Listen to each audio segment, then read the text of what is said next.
Hello नमस्कार, स्वागत है आपका यूट्यूब चैनल लर्न एजुकेशन में। मैं विवेक आज आपके लिए इस वीडियो में अनुसंधान प्रस्ताव के मूल्यांकन की कसौटियों के बारे में बताने वाला हूं। जैसे हमने पिछली वीडियो में अनुसंधान प्रस्ताव के प्रारूप और उसको बनाने के किन बिंदुओं को जो है हम अनुसंधान प्रस्ताव में जो शामिल करते हैं उन सभी के बारे में चर्चा की है कि अनुसंधान प्रस्ताव का प्रारूप, उसका निर्माण कैसे किया जाता है, उसके बारे में हमने सभी बिंदुओं को अपनी पिछली वीडियो में देखा था। ठीक है, आज इस वीडियो में हम उन्हीं अनुसंधान प्रस्ताव के मूल्यांकन की कसौटियों को हम देखेंगे कि किन किन चीज़ों के आधार को जब हम किसी अनुसंधान प्रस्ताव को देखते हैं तो उसमें क्या क्या चीज़ें अनिवार्य रूप से होनी चाहिए, उसको यहाँ पर जो है व्यक्त किया गया है। ठीक है, तो आइए जल्दी से शुरू करते हैं अपने इस वीडियो को और समझते हैं कि criteria of for evaluating research proposal. ठीक है, क्या क्या कसौटियाँ होती हैं। तो एक बात आप ध्यान रखिए कि जितने भी पॉइंट्स हमने लिए थे अनुसंधान प्रस्ताव को बनाने में, अनुसंधान प्रस्ताव को जितने भी पॉइंट्स के अंतर्गत जो बनाया गया था वही यहाँ पर प्रश्नों के रूप में हम देख लेते हैं कि ये पॉइंट्स क्या उस अनुसंधान प्रस्ताव में लिखे हैं या नहीं। ठीक है, तो यहाँ से हम जो है किसी भी अनुसंधान प्रस्ताव का इवेल्युएशन या मूल्यांकन कर लेते हैं। ठीक है, तो सबसे पहला हम देखते हैं अनुसंधान समस्या। अनुसंधान समस्या से संबंधित कौन कौन से पॉइंट्स उस अनुसंधान प्रस्ताव में हैं। जैसे क्या अनुसंधान समस्या को स्पष्ट रूप से निरूपित किया गया है, इस बात को हम ध्यान रखते हैं। ठीक, दूसरी चीज़ देखते हैं कि समस्या को स्पष्ट रूप से क्या परिभाषित किया गया है, सारी डिफिनेशन उसमें दी गई हैं या नहीं। फिर उसके बाद हम देखते हैं कि अनुसंधान कार्य की उपयोगिता को, यहाँ पर उपयोगिता को सही सही ढंग से प्रतिपादित किया गया है या नहीं। ठीक है, यानी कि जो उपयोगिता है वो हमारे रिसर्च प्रपोजल में ठीक ठीक बताई गई होनी चाहिए। उसके बाद अनुसंधान समस्या उस कार्य को इंगित करती है जो किया जाना प्रस्तावित है, यानी कि जो हम कार्य करना चाहते हैं क्या उस समस्या को इंगित करती है, उस समस्या को बताती है या नहीं बताती है।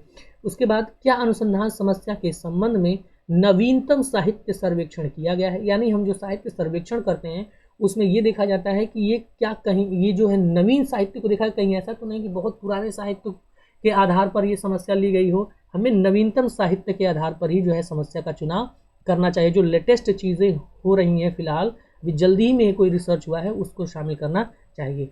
अब आते हैं दूसरे पॉइंट पे, अनुसंधान उद्देश्य और परिकल्पनाएं। और उद्देश्य और परिकल्पनाओं से संबंधित प्रश्नों को के कसौटियों को हम यहाँ पर जांचते हैं।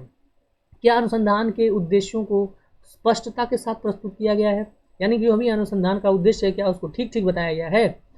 ठीक है ना। उसके बाद उद्देश्य समस्या से संबंधित है, यानी जो हमने उद्देश्य,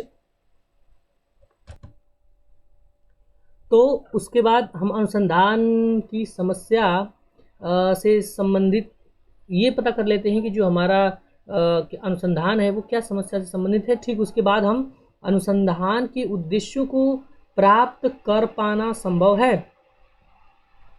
ठीक है, क्या अनुसंधान के उद्देश्यों को प्राप्त कर पाना संभव है, कहीं ऐसा तो उद्देश्य नहीं ले लिया जिसे प्राप्त करना ही संभव नहीं है, इसकी भी जांच हम कर लेते हैं। फिर उसके बाद देखते हैं कि परिकल्पनाओं की उद्देश्यों से तार्किक संगति है, कि जो भी हमने अनुसंधान परिकल्पनाएं ली हैं हमारे उद्देश्यों से तार्किक रूप से जुड़े हुए हैं या नहीं।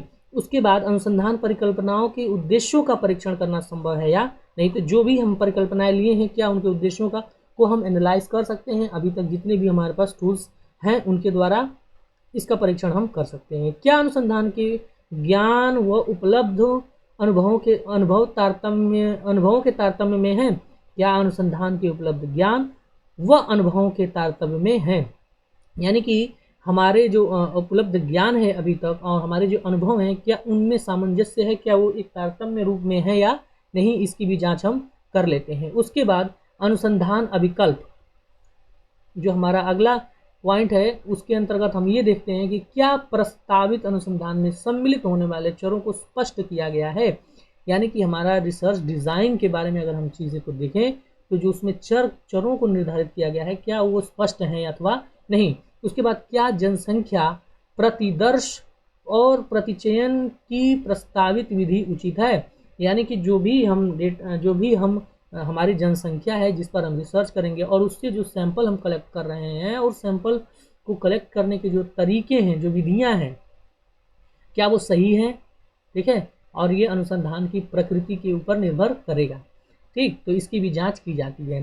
क्या प्रदत्त संकलन के प्रस्तावित उपकरण वस्तुनिष्ठ विश्वसनीय है? ठीक है, क्योंकि प्रदत्तों का संकलन करना और उनका विश्लेषण करना अगर सही विधियां न हुई तो रिजल्ट जो सही से नहीं प्राप्त होता है। तो इसलिए हम इसकी भी जांच कर लेते हैं कि जो प्रस्तावित उपकरण हैं वो वस्तुनिष्ठ या विश्वसनीय वैध है कि नहीं है। ठीक है, क्या उसके बाद देखते हैं कि क्या प्रदत्त विश्लेषण के लिए प्रस्तावित विधियां उचित हैं। प्रदत्तों का जो विश्लेषण हम करेंगे जिन विधियों द्वारा, क्या वे विधियां सही हैं, उनकी जांच हम करेंगे। उसके बाद देखेंगे कि क्या विभिन्न प्रकार की त्रुटियों पर नियंत्रण की व्यवस्था की गई है या नहीं। यानी कि जब हम एनालाइज करेंगे तो उस दौरान बहुत सारी त्रुटियां होती हैं, तो उन त्रुटियों पर नियंत्रण के लिए कोई उपाय किया गया है या नहीं, कोई व्यवस्था की गई है या नहीं, इसको जांच करेंगे। और अन्य के अंतर्गत हम ये देखेंगे कि क्या अनुसंधान प्रबंध के अध्याय प्रारूप को ठीक ढंग से प्रस्तुत किया गया है नहीं।